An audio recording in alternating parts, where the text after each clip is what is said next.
देखिए, आज पॉडकास्ट में थोड़ी सी सुड़ एंड खुड़ सुनाई देगी। कोई टेक्निकल ग्लिच नहीं है, ये जुकाम हो रहा है, तबीयत खराब है, तबीयत भी खराब है और मूड भी बहुत खराब है।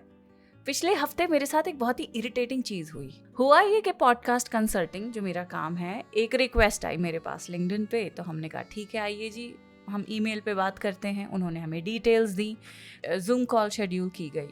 चीज़ें बहुत प्रॉमिसिंग लग रही थी, हमने मन बना लिया था। तयशुदा टाइम पर पहुंच गए जूम पर। 5 मिनट हो गए, 10 मिनट हो गए, 15 मिनट हो गए, आधा घंटा बीत गया। यस, वही हुआ जो आप सोच रहे हैं। दे गोस्टेड मी, कोई नहीं आया। बाद में पता चला कि जिस प्रोस्पेक्टिव क्लाइंट से मेरी इतने दिनों से ईमेल पर बात हो रही थी, वो ह्यूमन था ही नहीं, AI चैट बॉट था।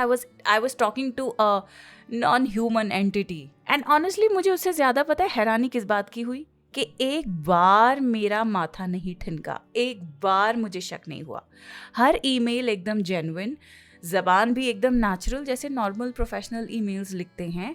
एक बार नहीं लगा कि इस कॉन्वर्सेशन के पीछे कोई AI है। एंड देन आई थॉट कि हम गुमराह का मतलब अक्सर समझते हैं कि किसी का गलत रास्ते पर चल देना, someone who has been misled। और एक गुमराह वो भी है जो खुद भी गलत रास्ते पर चलता है और दूसरों को भी उसी रास्ते पर ले जाता है। In my case it is AI। तो बस तय कर लिया, आज गुमराह पे बात होगी।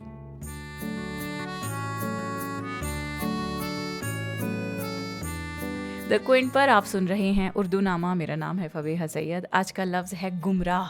इस लफ्ज़ को अगर तोड़कर आप समझें तो बहुत ही सिंपल एक्सप्लेनेशन हो सकता है। गुम का मतलब है लॉस्ट, राह का मतलब होता है पाथ यानी कि वे।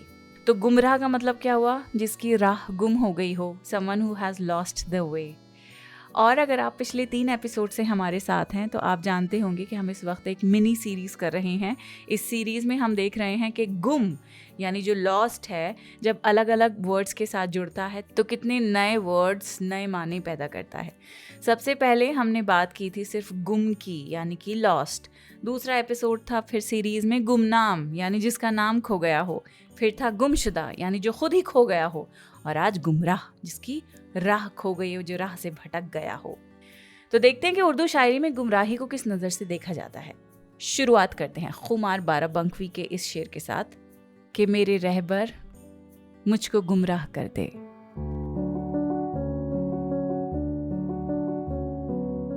मेरे रहबर मुझको गुमराह कर दे, सुना है कि मंजिल करीब आ गई है। इस शेर में 2 वर्ड्स हैं, रहबर और मंजिल। रहबर का मतलब है गाइड। पहला मिसरा फिर से पढ़ती हूँ मैं कि मेरे रहबर मुझको गुमराह कर दे।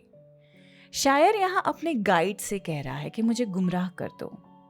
जिसका नाम रास्ता दिखाना है उसी से कह रहा है कि भैया मुझे रास्ता भटका दे। और फिर दूसरा मिसरा आता है कि सुना है कि मंजिल करीब आ गई है।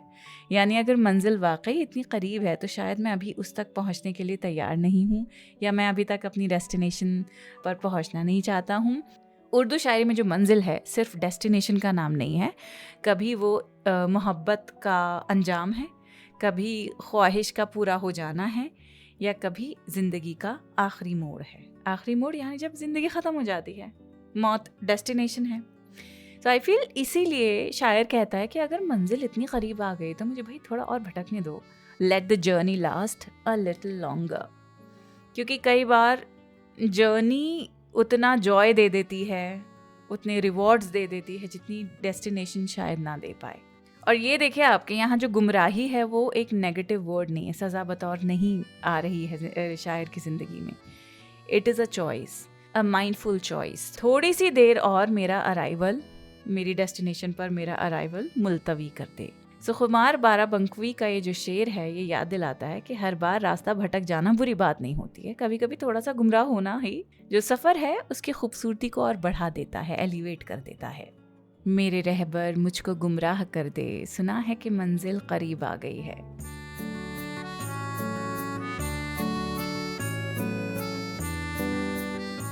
अब आते हैं मुनीर नियाजी के शेर पर कि रहबर मेरा बना गुमराह करने के लिए।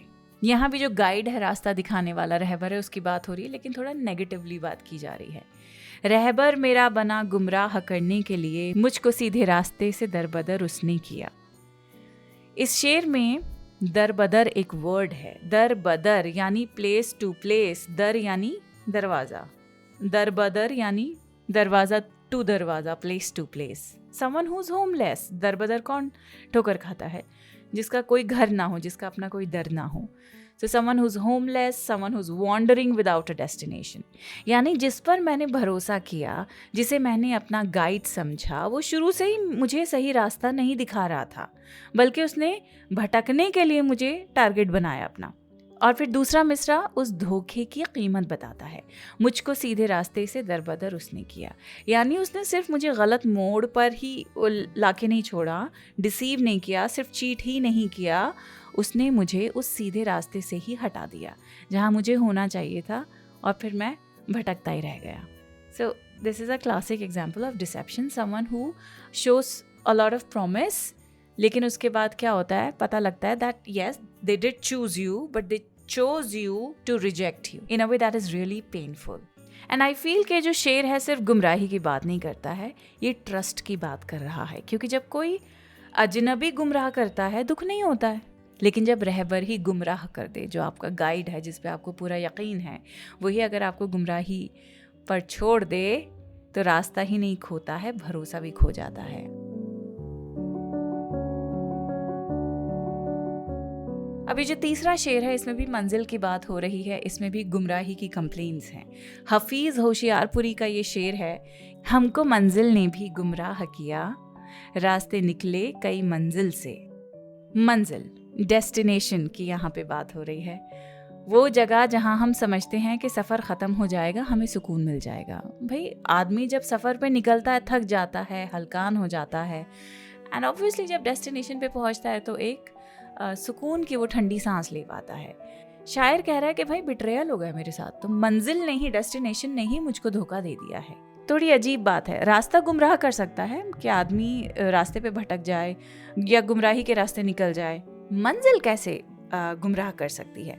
तो दूसरा मिसरा इसका जवाब देता है कि रास्ते निकले कई मंजिल से, यानी जिस जगह को हम सफ़र का अंजाम समझ रहे थे वो खुद ही एक नए सफ़र की शुरुआत निकली।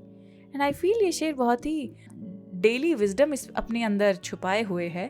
हम अक्सर सोचते हैं बस ये मंजिल मिल जाएगी सुकून आ जाएगा, डिग्री मिल जाएगी बढ़िया हो जाएगी लाइफ, नौकरी मिल जाएगी आह क्या ही कहने, शादी हो जाएगी स्वर्ग पालेंगे हम, तो बस अपना घर हो जाएगा, बच्चे हो जाएंगे। लेकिन हर मंजिल पर पहुंचकर पता चलता है कि यहाँ से और चैलेंजेस निकलते हैं। ना कि सिर्फ चैलेंजेस निकलते हैं, कई सारे और रास्ते, कई सारे और ऑप्शंस निकलते हैं। एक कोई नई जिम्मेदारी, कोई नई ख्वाहिश पैदा हो जाती है, एक नया फैसला करने की नौबत आ जाती है, और शायद इसीलिए सुकून हमेशा थोड़ा सा और आगे खिसक जाता है और डिले हो जाता है। और इसीलिए शायर कहता है कि कभी कभी हमें रास्ता नहीं बल्कि मंजिल गुमराह करती है, क्योंकि हम उसे अंजाम समझ लेते हैं जबकि वो सिर्फ इब्तिदा होती है, जस्ट अनदर इब्तिदा।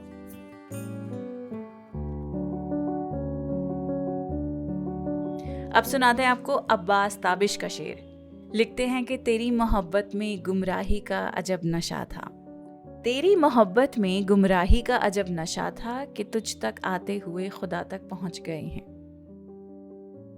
तो पहली बार पढ़ेंगे तो ऐसा लगेगा कि शायद शायर को मोहब्बत ने गुमराह कर दिया, शायद उन्हें बिट्रेयल फेस करना पड़ा, किसी ने धोखा दे दिया है, और उस धोखे के बाद शायर का रुख खुदा की तरफ हो गया है। जैसे नॉर्मली हर हार्ट ब्रेक के बाद होता है कि आपका दिल अगर कोई तोड़ता है आप सीधा दुआ करते हैं। एंड एक्चुअली ज़िंदगी में भी यही होता है, जब इंसान का कोई एक सहारा टूट जाता है, वो किसी और को ज़्यादा बड़ी ताकत में फिर सहारा ढूंढने लगता है, अपने से कोई ज़्यादा मजबूत कोई चीज़, अपना एंकर ढूंढता है, because then you realise that और वी आर रियली वीक। फिर दूसरा मिसरा है कि तुझ तक आते हुए खुदा तक पहुँच गए हैं।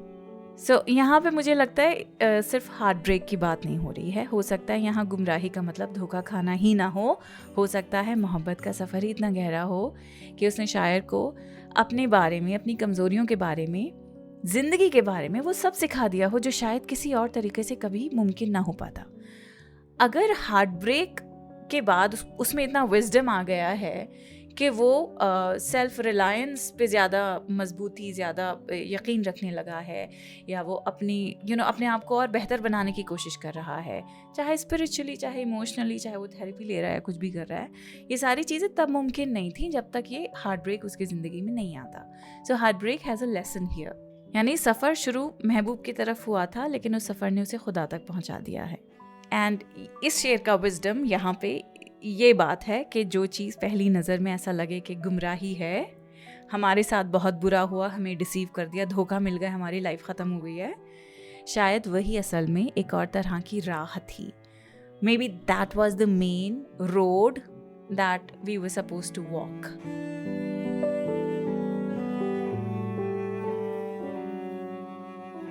तो कभी हम जिस डेस्टिनेशन की तरफ निकलते हैं, सफ़र हमें उससे भी बड़ी किसी चीज़ तक ले जाता है। इतने गुमराह हो जाइए कि हाँ, अपना रास्ता खुद आप निकाल पाएं। इतने गुमराह मत होइएगा कि किसी दूसरे को आप गुमराह करते फिरें, वो बात फिर गलत है। बाकी अपना अपना हाजमा हर कोई जानता है ना। चलिए, अगले हफ्ते फिर मुलाकात होगी। ये सीरीज़ यहीं पे ख़त्म करते हैं हम। अगले हफ्ते मिलते हैं। खुदा हाफिज़।